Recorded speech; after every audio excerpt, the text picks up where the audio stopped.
Hey, how's it going guys? I'm Ruse and welcome back to my channel. I hope you're doing well. New pack just dropped last week, and with new pack we also got a few card adjustment. We're going to talk a bit about it, so if you want to skip ahead, you can follow the timestamp. This time we only got one buff and they gave it to Tanuki out of all Shikigami. His field now stuns Tanuki on activation and at the start of your turn. The rest of the effect stays the same. This buff is alright, I guess. This will trigger his passive, so that's good, but Tanuki is still too slow. Maybe if I get his SSR, I'll try and experiment with him. And now for the adjustment. My baby Senhime got adjusted, but I personally think this is better because the range is now a permanent buff, not only when you summon a shell. Losing the haste might seem bad, but she now auto-attacks when you summon a shell. And that makes it even better because now you can use other Shigami to use the assault orb. Losing 1 health is understandable because the form effect got better, and this having 5 health means it's easier to snipe. Oh, hell yeah. This form got nerfed so that it becomes a once per turn like Higanbara's form. This form is so annoying for aggro deck. I am glad they nerfed it. The actual sad news is that Kyonchi Imoto got nerfed. Now it only gives 1 card instead of 2. I mean, I understand why they did it, but they didn't have to. Imoto was just fine the way she is. She's a late game burst Shigami. And that's all for the buffs and adjustments. For today's showcase, we're going back to one of my favorite gimmicks in the game, Field. And because of this update, I get to use my beloved Takayasha Hime again. So let's get into the deck rundown, shall we? I'm gonna be straight with you all. With the addition of Kurumi, Field has gotten more explosive. I know I said a similar thing when Hana was released, but man, Kurumi brings a lot to the table. Especially her fields actually does something instead of just plain stack. I hope fields doesn't get any nerfs anytime soon. Last time Hana got nerfed because she has easy to access snipe and draw card, but this time we only have random damage and buff, so I really hope they don't nerf it. Let the field player eat good for once. The new addition to field is Kurumi. She has 3 new fields and a really great skill to boot. Her skill is that when she assaults, all of your defeated Shigami countdown -1. But her assault will deal no damage. That no damage might seem like a big downside, but nowadays we have Shiki and summons that we don't want to kill, like Suzuhime or Senhime Shell if she has 4. Her evolve makes it even better because it gives haste on activation, removes the demerit, and instantly revive all of your dead Shigami. This makes her basically a much faster Itan moment. And for her fields, first we have Trove. On activation and at the start of your turn, it will give a random effect, and after 10 turns, that effect is doubled. You can see the effect list on the side. This is a good starter field like Kaguya's Swallow field. The next is Sacred Circle. This is basically a portable Umibozu, and if it has less than 4 intensity, it will blow up and deal 2 damage. You don't really want it to blow up, but it's still a really good card. And the last field is Moonbane Charm. This card is insane in field deck because it's a random 4 snipe. It's a random 4 damage snipe. Even if it sometimes doesn't hit, a 4 damage random snipe is still really good. And we bring 2 of our SSR because it does so much. Look at how many effects it has. It barely fits the screen. When you activate it, you will be given a total of 6 choices and you chose 2 of those. You can either use this as emergency comeback option or finisher. For the rest of the deck, it's your usual field Shigami setup. You can change it to your liking or to the cards you have, but I think this is the optimal build. You can take out the Taketori Monogatari if you don't have it. We're bringing Horai Branch because, as usual, field deck problem is running out of resource, and I'm bringing 2 Destiny Spiral because it's still a really powerful form. I'm also bringing 1 Sleepless Moon for that flex finisher. And here's the card priority list as usual.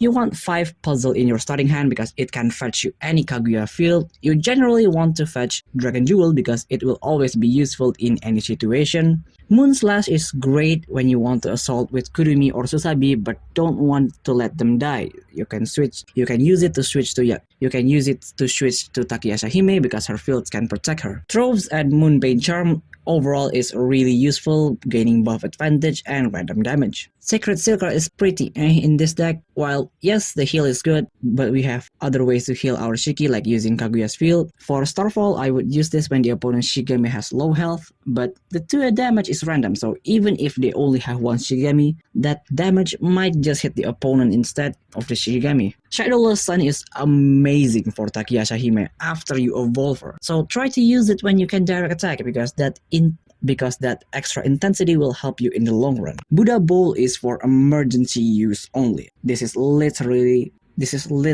your last resort when you don't have any other Shikigami. As for finisher, we have Sleepless Moon. This will allow Takiya Hime to attack until you have no fields left. This is a huge flex if you trigger it. But bear in mind this card has no immunity, so if she somehow gets defeated mid-battle, the attack will stop. Moonfall is a scary 10 damage nuke. The only one that can survive this nuke is usually Violet's Shigami because they buff their stats really high. And that's it for the deck rundown. And I actually forgot I used to show you guys top 15 decks for the Chinese server. So here it is. Well, that's actually surprising that Nightfall is still at the top because for the last few days I played, I haven't seen any Nightfall at all. And the deck we're using is actually in top 5 representation. That's awesome. So glad to see Fields finally made it back. I definitely want to experiment with Arakawa a bit more because I think he has the potential to be really good, and I'm already half finished experimenting with Mio, so look forward to that. Anyway, let's move on with the replays. Our first matchup is up against the new Mio team. This build is similar to that old Yoko Spell Slinger build, just now with Senhime as a blocker and Mio as the slinger. With Mio Evolve, you can start slinging a projectile at level 1.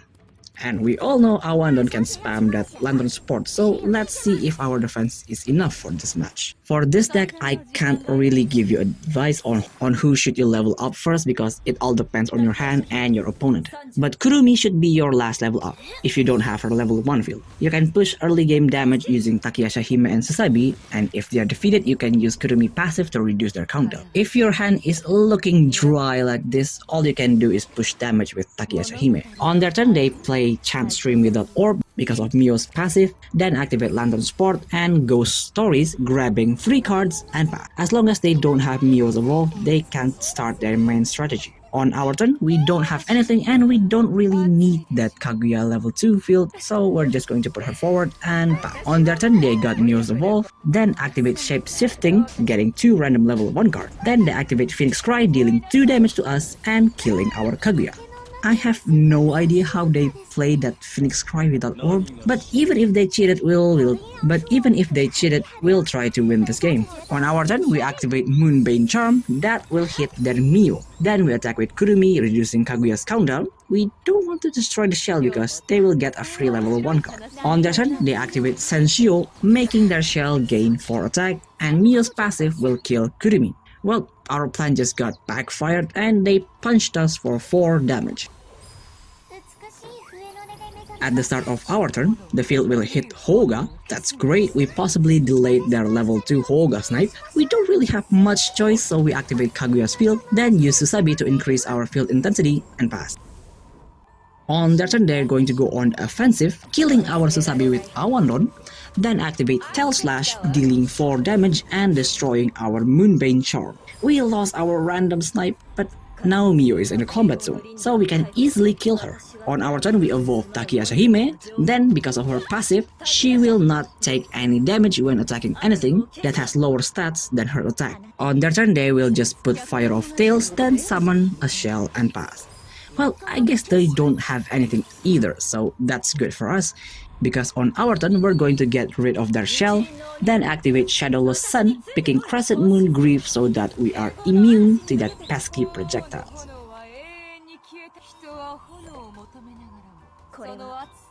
On their turn, they will evolve Senhime, then put her SSR form and summon her shell, stunning our Kurumi. That AoE 2 damage is going to be really bad for us. So we're going to prepare by evolving Susabi and putting Destiny Spiral on him. This way, even if he got stunned, we can still auto-attack. At the end phase, we summon a Buddha Bowl and pass. On the Sunday, we'll evolve both Hoga and Awanron, then activate 2 Lantern Sport that will destroy our bowl, and they hit us with the shell. Good thing they didn't think of attacking using other Shigami because that would have dealt more damage.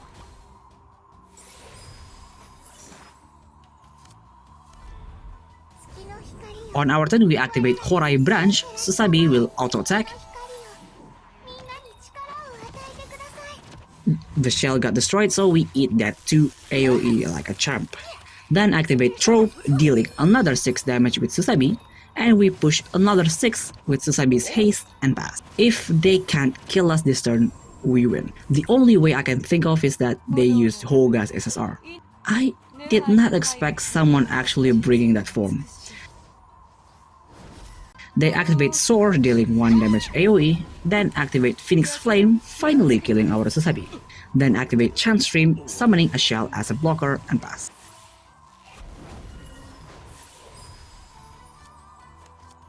Well, they failed to kill us, so it's time to wrap this up. We did draw a lot of cards from Horai Branch, but we're finishing it this turn. We attack their shell with Takayasa Hime, then activate Sleepless Moon, destroying all of our fields along with their life. Our second match is up against Charge Tamamo. I don't think I ever faced against that deck, but the dude is in Great Luminary, so they probably know more what they're doing than me. Our hand isn't looking pretty hot because we don't have any useful level 1 field and Kurumi is our starter. But luckily we top deck 5 puzzle, so we level up Kaguya, then activate it and grab Dragon Jewel, because we want to hit their back row Shigami on level 2. On their third day, we'll just attack with Shishio and pass. On our turn, we top deck Swallow, so we activate Fast C so that Kaguya's field don't get damaged when we take damage, then just attack with Susabi to increase the intensity and pass. On their turn, they will activate Soul Strike on our Susabi, then finish him off with Tamamo. Yeah, here you can see how Luminary players plays. They don't waste any movement and immediately shut down our buffer. On our turn, we activate Moon Slash to clear the combat zone, then activate Castle of the Sun. After that, we assault with Kurumi to reduce Susabi's countdown. I want to buff Takayasa Hime's field, that's why I use Kurumi to assault instead of pushing damage with Takayasa Hime. On their turn, they activate a new page, drawing 2 cards, and probably drew Ink Splash, and they snipe our Kaguya because they know we added Dragon Jewel in our first turn. Then activate Wonder to redraw 3 cards and pass. They're smart, like really smart. This is going to be a good match. Well, on our turn we activate Moonbane Charm. The random snipe hits Bukuman, but that's not enough to kill him. Then we just attack with Susabi to buff our field and pass. Once they put a Shigami on the combat zone, we are going to use Takayasa Hime to clear it. On their turn, they will evolve Maestro, then put Shishio forward as a blocker. Okay, they took the bait. At the start of our turn, the random snipe hit their Maestro. That's awesome. So we proceed with our plan, evolving Takayasa Hime, then killing their Shishio and pass. On their turn, they will evolve Shishio, reviving him, then activate the Falling. Somehow that hits us more than our Shigami. Thankfully, Vast C has high intensity so it doesn't get destroyed, and they pass. On our turn, we drew Starfall. Our top deck game is really strong this match. We evolve Susabi, then activate it, gaining haste and smash their face for 4 points and pass. On their turn, they will just put Veiled on Tamamo, then put the level 2 form on Bukuman, allowing them to filter their top deck every turn and pass. We are getting really close to level 3, and that's kind of scary, because Tamamo really pops off at level 3. Well, since we have Moonfall, might as well activate it before putting Stellar Field, then hit them hard for 11 damage and pass. On their turn, they will evolve Shishio again, that will revive him and gain 2 charge, and activate Antler Gore. That will kill our Susabi and recover their health back to full, and they will pass. Man, Antler Gore is still really powerful, but Shishio overall is just meh. On our turn, we activate Troves, getting Divination 2. We put Buddha Bowl on the bottom because we need to switch Kaguya's field next turn, because we are pretty low on cards. Then we smash their Shishio again with Takayasa Hime and pass. On their turn, they made a misplay. They put all of their resource on Tamamo this turn and forgot the moon shall fall on our. But they did kill our Takeya Hime and dealt 10 damage to us.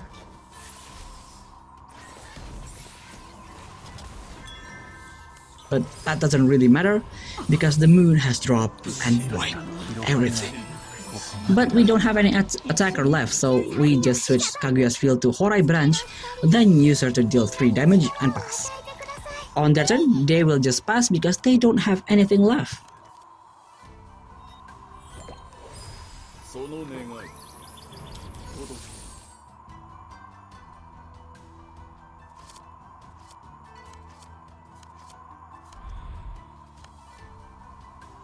And so, we're going to end it this turn. Because we drew 3 absolute banger cards, we activate Modus Blessing, dealing 10 damage projectile,